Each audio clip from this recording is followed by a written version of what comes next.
Can saying sorry actually have nothing to do with guilt? Of course it can. So why do we usually assume that every apology means someone has done something wrong? And why do we say sorry before asking a question?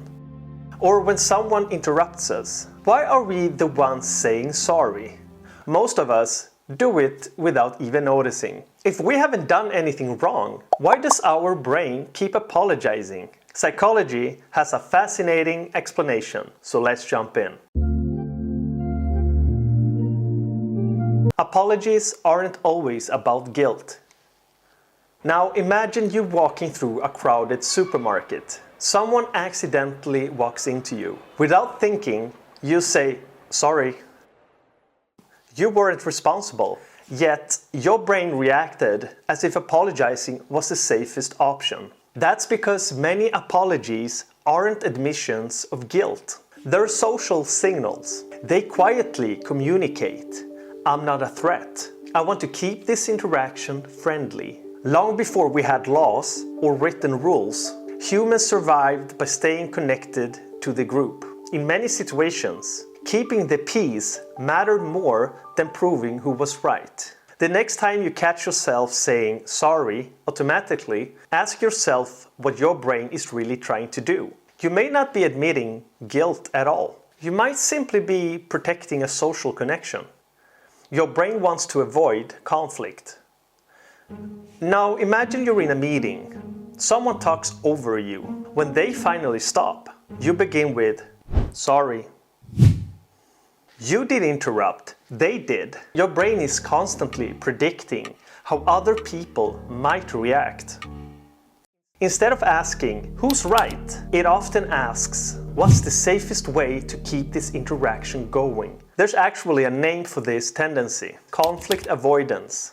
For your brain, a small apology can sometimes feel much safer than risking disagreement.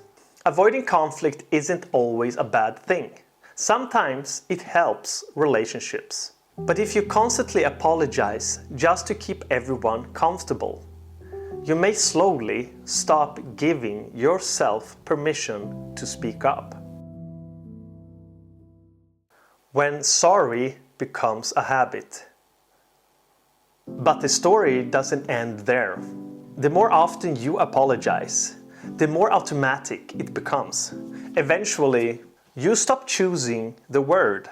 Your brain chooses it for you. That's because habits aren't just physical, they're social too. If saying sorry has helped awkward situations disappear in the past, your brain learns to repeat it.